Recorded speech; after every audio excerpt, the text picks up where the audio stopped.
Okay, so everyone calls him Evil Morty, and I've been thinking about this for way too long, actually. Rick and Morty, 100 years, forever. Yeah, pal. Rick and Morty, 100 years, forever.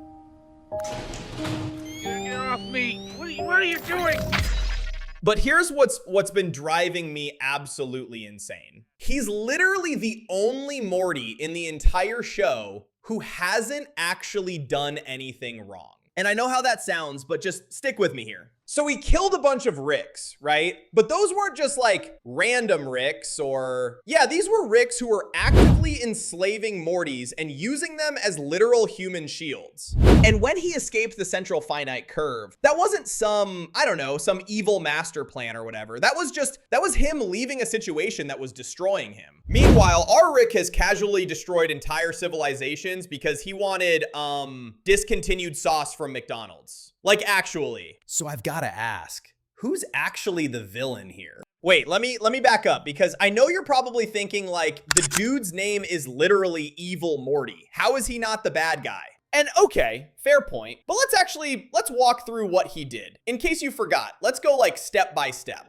First appearance, he takes over the Citadel by becoming president. But here's what the show doesn't really make you, or what it doesn't make you think about in the moment. The Citadel was fundamentally built on Morty torture. Like, there was an actual factory where they were draining pain from Mortys to hide Rick's brainwaves. And that wasn't some rogue operation or anything. That was the entire system working exactly as intended. And Evil Morty walked in and he shut the whole thing, but he had to kill Ricks to do it. Okay, yeah, and those Ricks were running Morty Town, where, you know, Mortys without Ricks were living in complete poverty, while police Ricks just murdered them in the streets without any trial or anything. These same Ricks were also exploiting worker Ricks, paying them almost nothing, even though they're literally identical. Like, same IQ, same everything. It's basically the worst parts of capitalism, but with infinite versions of the same guy.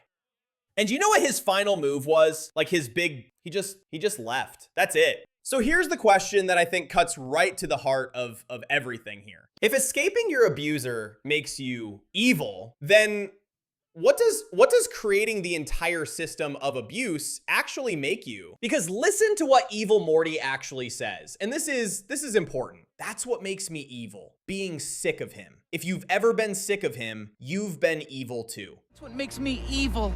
Being sick of him. If you've ever been sick of him, you've been evil too. Now, think about that for a second. The entire bar for being labeled evil is literally just not wanting to be abused anymore. Like that's it.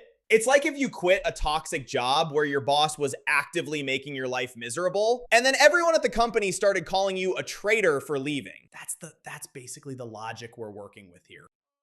Now, let me tell you about what our Rick has actually done. And I'm not even talking about the small stuff here. Episode 1, the love potion. Rick turns the entire planet into Cronenberg monsters, and you know what his solution was? He didn't fix it. He found a universe where a different version of himself had already fixed the problem, waited for that Rick and Morty to blow themselves up, and then just took their place. He literally abandoned his original family to live in a nightmare world and replaced them like you'd swap out a broken phone or something. And the show just moves on like that's a normal Tuesday. The Citadel that Evil Morty took over? Rick built that. Or, well, thousands of Ricks all decided they needed Mortys to use as cloaking devices. And I want you to really think about what that means. Morty's entire purpose in Rick's life was because he needed a human shield that happened to be related to him. It's like finding out your best friend only became friends with you because you had a car and they needed rides, you know? Except way worse because it's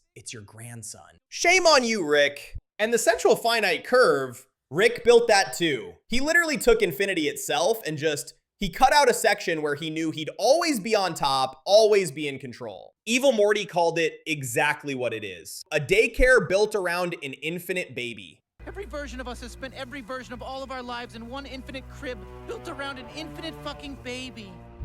Oh, in the car battery episode, Rick created an entire universe inside a box and set up their whole society so most of the power they generate goes to charging his car. Like that's one of those people calls it slavery. And Rick just says it's society. They work for each other. which is like what every exploitative system in human history has said to justify itself. So let's talk body count for a second, because this is Evil Morty's kills are basically limited to Ricks who were actively maintaining a system that tortured Mortys, right? All right, now let's count. Fold your fingers. Rick's kills include Cronenberging an entire planet, creating and destroying multiple universes just to power his car, and destroying 5 planets purely out of spite because Morty wanted to do a heist without him. The numbers they're not even close. But let's get back to the curve, because this is where everything really comes together. The curve is basically a wall around infinity, and every universe inside has one thing in common, which is, right, Rick is at the top, which means Rick didn't just create a prison for himself. He created a prison for every version of Morty across infinite realities, like every single one. And here's the part that made me go, oh my God.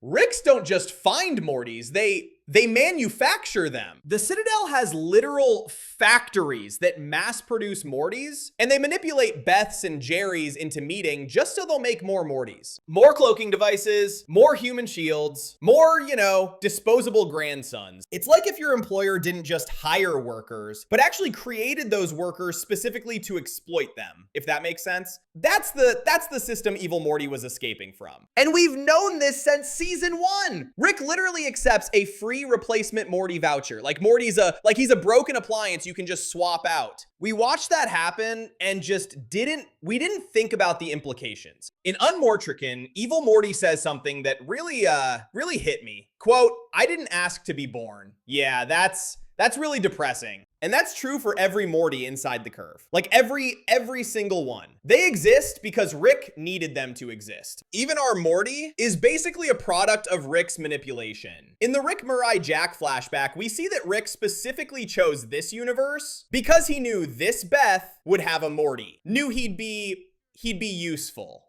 In Fear No More, we find out Morty's greatest fear isn't death or failure or anything like that. It's being abandoned by Rick. Because Rick has conditioned him to believe that his only value is being Rick's sidekick. Like, that's all he's worth. That's not love. That's not family. That's purest form of control.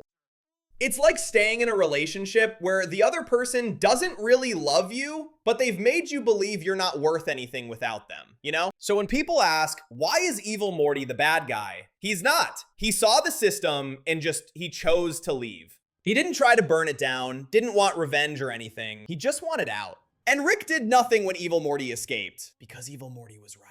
Rick doesn't care about Morty as a person, just as something that serves a function. In Pickle Rick, Dr. Wong tells Rick, quote, "You are the master of your universe, and yet you are dripping with rat blood and feces." You are the master of your universe, and yet you are dripping with rat blood and feces. Think about it. It applies to everything he does. Like, everything. Rick has infinite possibilities, and he uses all of that to build a cage. Not just for himself, but for everyone around him who makes the mistake of caring about him. And you know what makes Evil Morty different in this whole drama? He saw the cage and just walked out. That's not evil. That's survival, in my opinion. What do you think? So who's actually the villain? The kid who escaped from his abuser? Or the person who built an infinite system of abuse and convinced everyone it was like normal? Because here's the uncomfortable truth. We've spent seven seasons laughing at a narcissistic abuser while calling his victim evil. Evil Morty's entire villain arc is literally just wanting to leave a situation that was destroying him. That's it. He didn't want power or control, or he just wanted to be free. And the show, told through Rick's perspective, frames the desire for freedom as villainy. Because that's exactly how abusive people operate, right? They make leaving look like betrayal. They make boundaries look like cruelty. They make you think that wanting better is selfish, and after enough time, you start to believe them. Rick built a wall around infinity to make sure he'd always be in control, always be on top, always be the one who mattered. And when one Morty said, "I don't want to live like this anymore," we called him evil. And that's sad, because Evil Morty didn't become a villain. He just stopped being a victim. And in Rick's universe, in a system built entirely on control and exploitation, those two things are exactly the same thing. Look, I know this got heavy, and maybe you clicked on this thinking it'd just be a fun theory video or whatever, but I think that's kind of the point, you know? Because the best stories are the ones that make you question assumptions you didn't even know you had. So if this actually changed how you see the show, I'd love to know. Like, drop a comment and tell me what you think. Because honestly, I'm still kind of working through this myself. Or if you think I'm completely off base here, that's cool too. I genuinely want to know where I might be wrong about this. And look, if you're into this kind of thing, like digging into the darker stuff, hiding in shows we thought we understood, I'm actually working on something about why the Galactic Federation might have had a point, which I know sounds insane, but there's something there. So if that sounds interesting to you, stick around. Thanks for watching this with me. I'll see you in the next one.